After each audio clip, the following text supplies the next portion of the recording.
Today's December 9th, 2012, and I was inspired to do this video.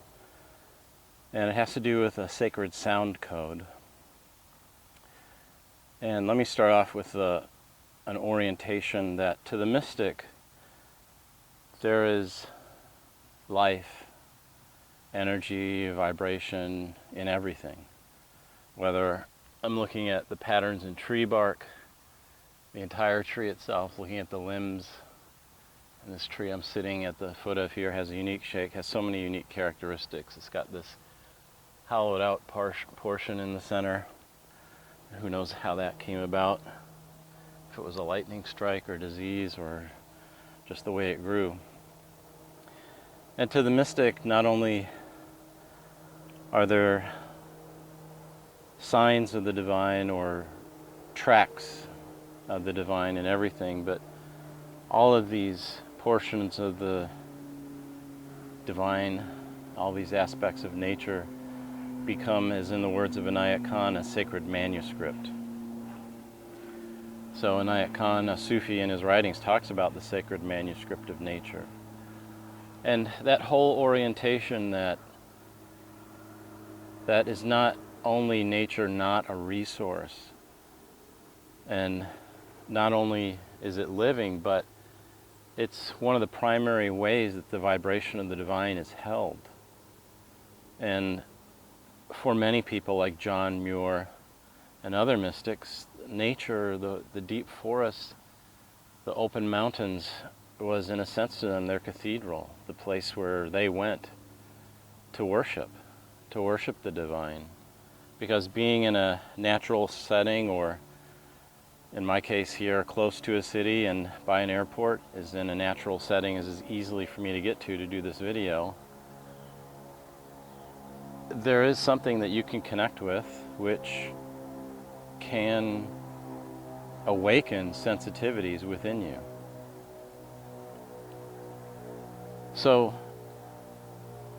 even that statement, the sacred manuscript of nature, is a hint to us that everything around us, especially in the natural world and in living beings, the animals, and in ourselves, there are ways that we can track back to light. We can track back to essence. And that tracking, that following, always leads us back into an inner experience. So part of the self-revelatory nature of mysticism is to use things like the breath and sound.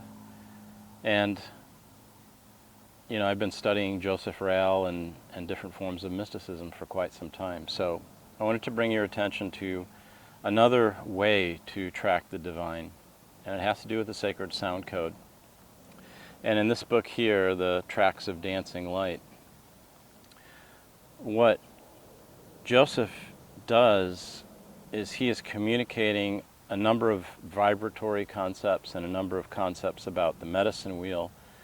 And he's going into the vowels, which we've talked about previously, about the ah, how the ah is the beginning of this cycle of manifestation into being. It's fire, it's purity, and it goes to eh, which is relationship and the earth element, and it ascends up to e, which is awareness, and brings in the air element, and then it begins to come down and goes to o, childlike innocence, with the water element, and then finally rests in u, which is ether. We talked about the sacred name Hu, which is actually known by many cultures, and how this name means or attracts the conveyance or the holding of the divine. And many groups of people chant Hu in order to reawaken the divine within themselves. And then in this book, Joseph goes on to talk about the consonants. And it's interesting because the vowels are like these primary qualities of the divine being. But what the consonants do is they involve direction.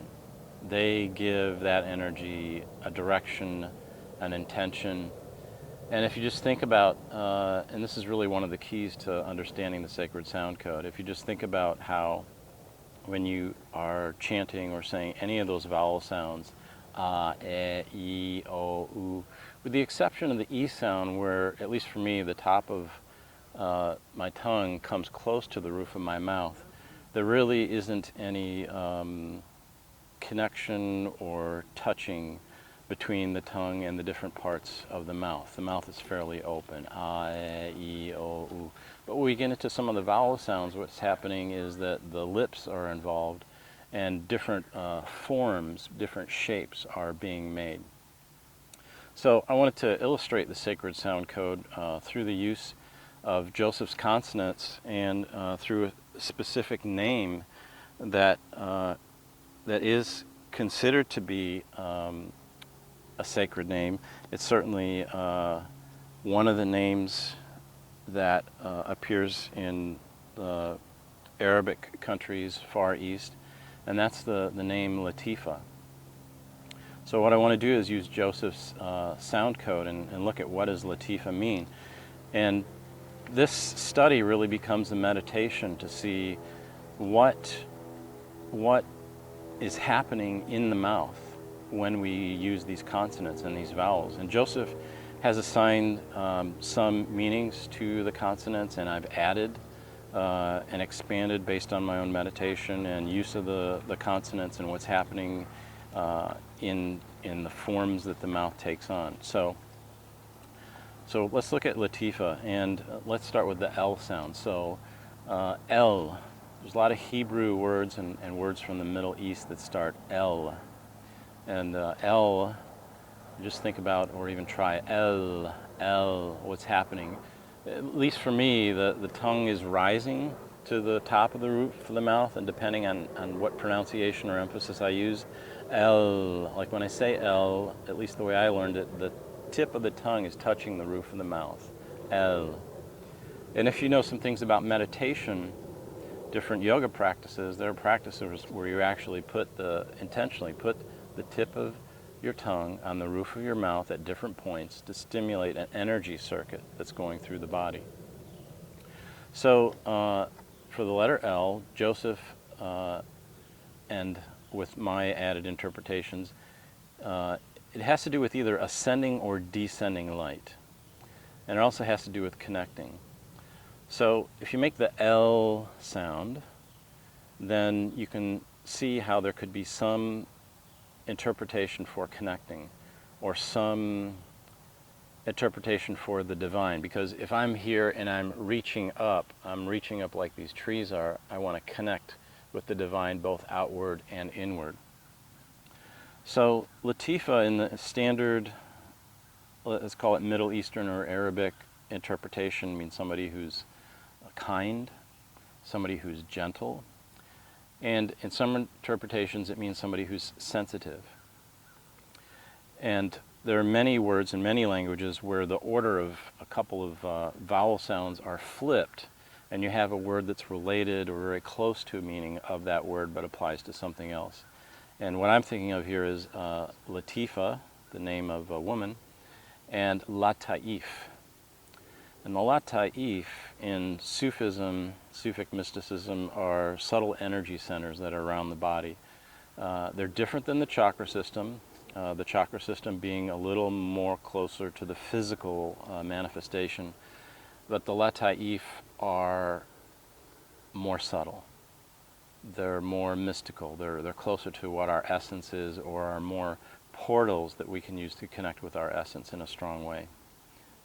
So the Latif are very subtle, and you could see how the word Latifah, being linguistically very close, could also mean somebody who's sensitive. So you have all these nice, gentle kind of meanings about, with Latifah, sensitive, gentle, kind.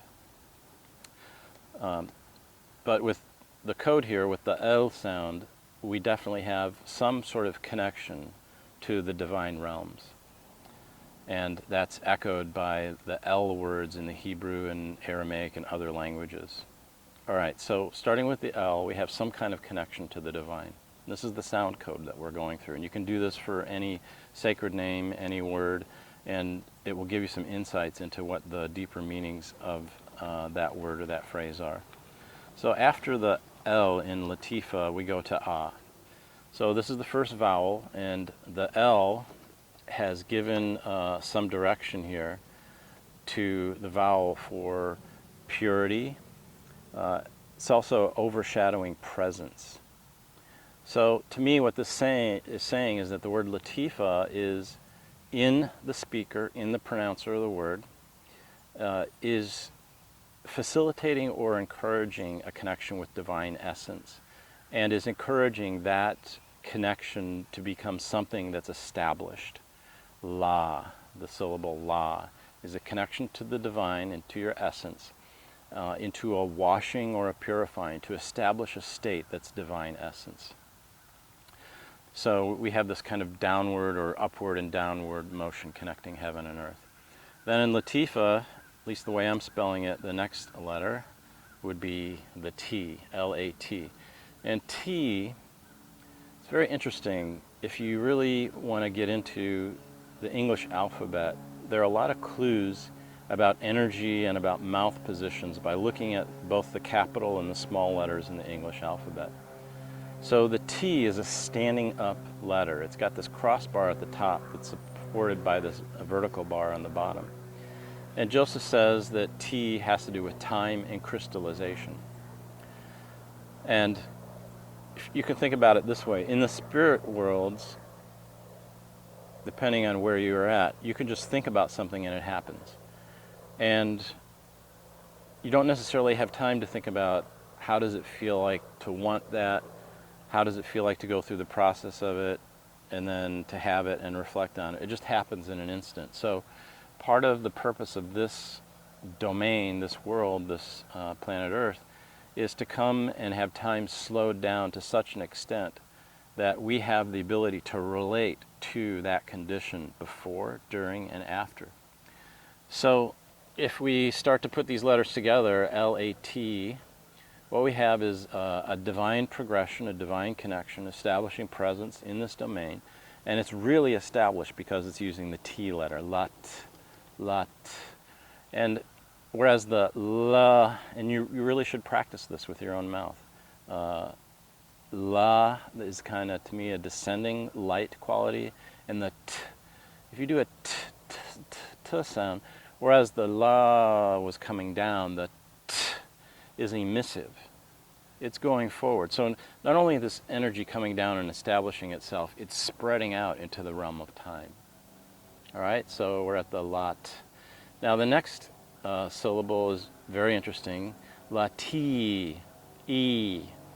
So if you know from Joseph's code, the E sound has to do with awareness. It's at the very top of this cycle of being where we go ah, e, o, u.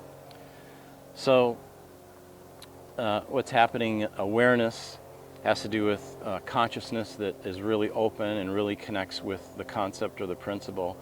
So we have this la descending, la, t. So this descending light or this divine essence is coming down into this plane, is establishing itself here very strongly in time, and is taking that energy that has been formed there and is really raising it into consciousness. So I already see a very strong descent or connection with divine energy establishing itself here in this domain, and then really going deeply and raising up consciousness. So when we talk about the word Latifah, we're talking about this archetype or series of archetypes that are trained or grouped together for a specific function. So Latifah, descending or connecting light, establishing a presence or a beingness firmly in time, and then bringing all of that experience into awareness. All right, the next thing. The next letter is F. And like the T, which is emissive, the F is emissive. And the F, faith connecting or forward. Faith connecting or forward.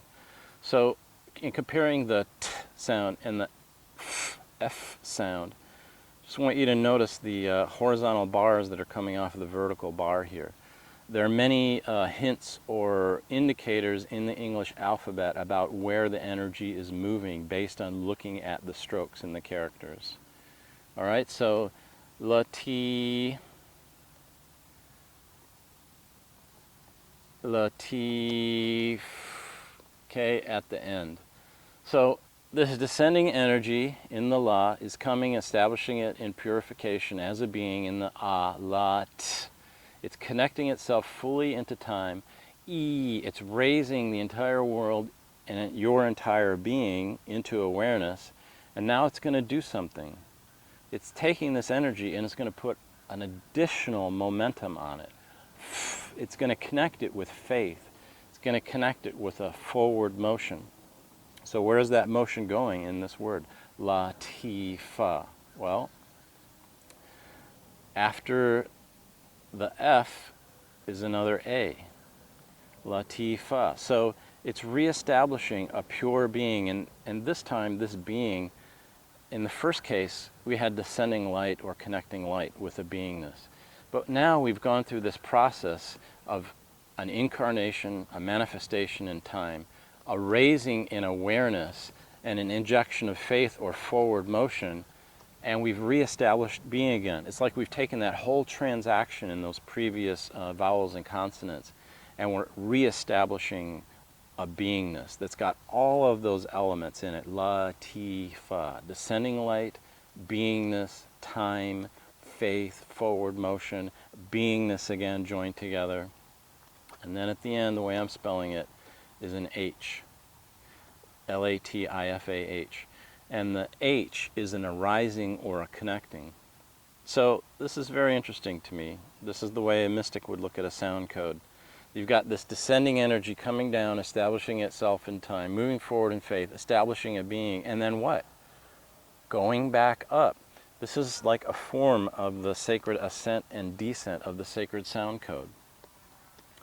So when you look at sacred phrases, and there's a whole alphabet, if you look in this book, Tracks of Dancing Light. If you look in this book, definitely read the whole book, but it's on page 14. It's very early into the book. And there's, here's the letter M, manifestation, the letter R for radiance or abundance like the sun. So you've just got the entire English alphabet here. And the interesting thing is that English speech is similar enough to other languages that you can apply this sound code and take these letters and dissect or look more deeply at Hindu phrases, Islamic Muslim phrases, Christian phrases, the Aramaic, Jewish, etc. And what ends up happening is that a word like Latifah becomes a small segment or a grouped segment of these energies, these sound energies. And what I want you to understand is not only does each letter have the meaning, each consonant, each vowel, but when you string them together, just like in this exercise we just did, there is an energy chain, almost like sound DNA, that's produced. And that's why these sacred phrases are used in so many different spiritual practices, and they're repeated over and over again, these mantras, is because these are the sacred sound keys to beingness. And on the one hand, you can look at this code and learn this code on the outside, but what I was doing in going through this example of Latifah, the descending light that establishes itself as a being through time and has forward motion, injecting faith, establishing a being that's got all of those principles in it, and then ending with the Fa and the H, the arising and the connecting sound, is that those energies are not just what somebody wrote down on letters. Those energies are in the sounds themselves. Latifah. If you're a woman or a man and you want to awaken inside of yourself a realization of divine light entering into your being, establishing it in you fully in time, coming and injecting faith and reestablishing something and then arising and connecting back in, up, and out into the divine, you would use Latifah if you're a man or a woman, and you would recite it a number of times. You've got different concepts in different cultures. You've got the beads that are used in Buddhism for mantras. You've got the rosary, you've got the tasbih in Islam. Many cultures have these beads to work with the sacred sounds. And it's not only the sound that is encoded with these meanings that run across all cultures. The L sound is always going to mean this kind of connecting because of the shape that the mouth makes. And that's the next deeper awareness that I want you to get into. The one is, learning what the letter means. The next part is the being able to string them together. The next part is to realize the function where these meanings come from is in the actual sound itself. A f sound, f is an emissive forward-moving sound. A t sound has to do with time or crystallization. But for you to go deeper and realize not only the sound and to chant the sound, but to realize that the human mouth and the shapes that the human mouth makes when it is making these sounds are the reason that the sounds have the meaning that they do. They go together. The L sound, where does my tongue go in the L sound? What are my lips doing in a B or a F or a T sound? These are all emissive. P, T, F. Energy is moving forward. Slightly different ways.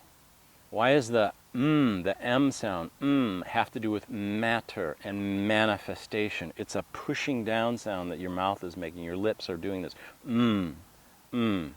What about the S sound? Why does the S sound have to do with resetting energy and leveling the energy playing field in order for something new to come in? Why is the G sound or the G sound, why does that have to do with, let's say in Hinduism, the root chakra and the deity being Ganesh, and Ganesh's mantra being Om Gam Ganapataye Namaha? Why are these mouth shapes making these sounds? So I'm suggesting there's an entire school, an entire self-study that you can do in pronouncing different sacred phrases. You could even start with not worrying that Latifah means what it means. Just say the sound Latifah, or if you're a Christian, pick Maranatha, or some of the other Aramaic phrases that were used. Avunda Bashamaya, our Father, who art in the heavens. If you don't want to use phrases from all cultures, then pick what's comfortable for you. But the key is to do it, to have the sound time. And you can even make the mouth shapes as if you were pronouncing the words, but don't make the sounds. Just to tune into what's happening with your mouth positions, and then add the sounds, and then pick some phrases and stay with them. Chant them for 10 minutes. How do you feel? And then is your realization as a mystic, or how you feel differently in your body or in your atmosphere, can you associate or track back to what that word means? So I just want to close by saying that this is a huge, huge deal. This is a huge sound code. And if you get into this without knowing the meaning, or the conventional meaning, in the case of Latifah, sensitive, kind, gentle, without knowing the meaning of a sacred phrase that may not be in your language, you can hear it and you can begin to pick apart the energies that are in this phrase. And you can pick up on nuances that are in this phrase that could have been lost in the tradition that's carrying the phrase. And you can begin to understand what these teachings are that are in the words, that are not necessarily open, that are encoded in the sounds, in the prayers, but there are teachings behind them that you would have to be able to pull apart these sounds in order to get into. And I'm suggesting that has been done on the planet, that in many, if not most, sacred cultures, the teachings have been encoded in the prayers and in the chants, and you don't get it consciously unless you understand how the sound code works, and then you can go and break the bits down of the DNA or the sacred code and then understand what the different layers are that are there. So that's the practice. This is again taking the principles of Inayat Khan as far as the sacred manuscript of nature, looking at how Joseph has taken those principles, beautiful painted arrow, and has looked at how sound is also a sacred manuscript, and human constructs around vowels and speech constructs around consonants, how those are also a sacred manuscript that you can get into and you can read. So this is a huge, huge deal. It's one of the most significant things that I've run into in my entire life. And if you get into it, there's definitely something there. If you want to study more about this or want some pointers about how to go, please go ahead and email me. You can send me a message on YouTube channel, or you can email me at anayat2012@gmail.com. Thanks.